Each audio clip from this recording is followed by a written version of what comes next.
Hello আসসালামু আলাইকুম guys, welcome to my channel beauty tips by Jannat থেকে আমি জান্নাত। আজকে আপনাদের সাথে ঘরে বসে ঘরোয়া উপকরণ দিয়ে কিভাবে রূপচর্চা করা যায় তার ছোট্ট একটি ভিডিও নিয়ে আসলাম। আশা করি যে ভিডিওটি না টেনে প্রথম থেকে শেষ পর্যন্ত দেখবেন এবং আমার সাথেই থাকবেন, সেই সাথে বেল আইকনটি বাজিয়ে দিবেন। পারলে একটা করে লাভ দিয়ে একটা করে কমেন্টস করে যাবেন। এই উপকরণটি বানিয়ে আমি আসলে বাসায় নিজেই আজকে থেকে রূপচর্চা করছি।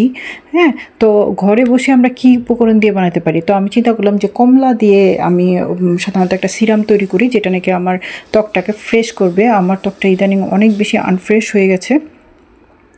তো আমি প্রথমে বলি যে কমলার উপকারিতা কী। কমলার যে সিরামটা সেটা হইল ত্বকটাকে টান টান করে, ত্বকের পোরগুলোকে কমায় এবং ত্বককে গ্লোয়িং একটা ইফেক্ট দান করে। সাধারণত কমলার প্রধান কাজই হলো ত্বককে ফর্সা করা, সেটা আমরা সবাই জানি। তো কমলা খেলেও ভিতর থেকে মানুষ ফর্সা হয়ে আসে, এই কারণেই আসলে কমলাটা মানুষ খায়।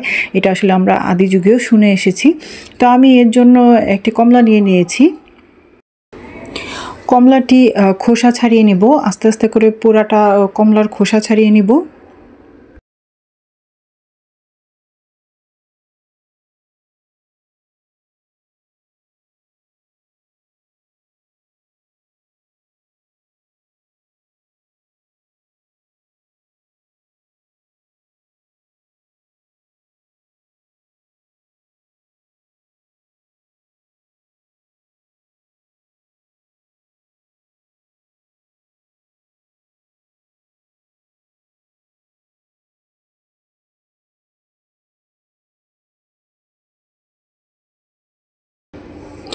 এরপর খোসাগুলোকে আমি রোদে দিব।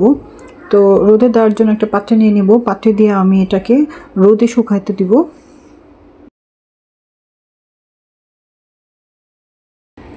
এরপর কমলার ছোলাগুলোকে আমি একটা বাটিতে নিয়ে নিব। বাটিতে নেওয়ার পরে এটাতে আস্তে আস্তে উপকরণগুলো অ্যাড করব।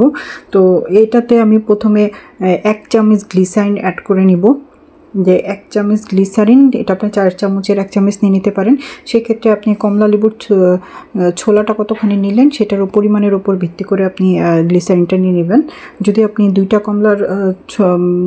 কমলার ছোলা নিয়ে থাকেন সেই ক্ষেত্রে 2 চামচ গ্লিসারিন দিতে পারেন। এরপরে আমি অ্যাড করব 2 চামচ rose water. Rose water add করার পর আমি 2টা ক্যাপ নিয়ে নেব, 2টা ক্যাপ দিয়ে নিব। ক্যাপ তো সাধারণত জানেনি যে আমার ত্বকটাকে জেল্লা বাড়ায় এবং ত্বকটাকে সফট করে। এটা দেওয়ার পরে আমি এই উপকরণগুলোকে একটা পলিথিন দিয়ে কিংবা একটা ফয়েল পেপার দিয়ে মুড়ে নিব এবং মুড়ে 6 ঘন্টা মোটামুটি এটাকে রেখে দিব। 6 ঘন্টার জন্য এটাকে ছেড়ে দিব, যে 6 ঘন্টায় এটা মোটামুটি মজে যাবে। এরপর উপকরণগুলোকে ব্লেন্ড করে নিব। পুরা উপকরণগুলোকে আমি একটা ব্লেন্ডারে দিয়ে ব্লেন্ড করে নিব।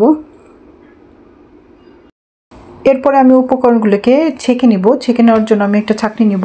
আমি সাধারণত একটা স্টিলের ছাঁকনি নিয়ে নিয়েছি। আপনারা সাধারণত কাপড় ব্যবহার করতে পারেন, কোনো সমস্যা নেই, যার যে কাছে যেটা আছে সেটাই সে ব্যবহার করবেন। তো আমি একটা চামচ দিয়ে আস্তে আস্তে পিষে এটাকে ছেঁকে নিব। এরপর আমার কাছে যে মিশ্রণটা পাওয়া গেল, ছাকার পরে যে দ্রবণটা পাওয়া গেল, সেই দ্রবণটাকে আমি অ্যালোভেরা অ্যাড করে দিব। আপনাদের পরিমাণ অনুযায়ী অ্যালোভেরা অ্যাড করবেন। আমি সাধারণত 1 চামচ অ্যালোভেরা অ্যাড করেছি, কারণ আমি কমলা লেবু একটাই নিয়েছিলাম, কমলা লেবুর খোসা। সো যারা 2টা নেবেন তারা সেই ক্ষেত্রে অ্যালোভেরাটা বেশি করে অ্যাড করে নেবেন। তো অ্যালোভেরাটা অ্যাড করার পর খুব সুন্দর করে আলতো করে মিক্সড করে নেবেন। মিক্সড করে এটা নর্মাল তাপমাত্রায় আপনারা 6 মাস রাখতে পারেন, চাইলে ফ্রিজেও রাখতে পারেন, ফ্রিজে স্টোরেজ করে রেখে দিতে পারেন। এটা ইউজ করবেন সাধারণত মুখটাকে ক্লিন করে একটা ক্রিম ব্যবহার করবেন এবং ক্রিম ব্যবহার করার পরে তারপরে এই সিরামটা ইউজ করবেন। এতে একটা ভালো একটা ফিডব্যাক আসে। তো আজকে এই পর্যন্তই। নেক্সট দিন অন্য কোনো ভিডিও নিয়ে আপনাদের সামনে আবার আসবো। সেই পর্যন্ত সবাই ভালো থাকবেন, সুস্থ থাকবেন।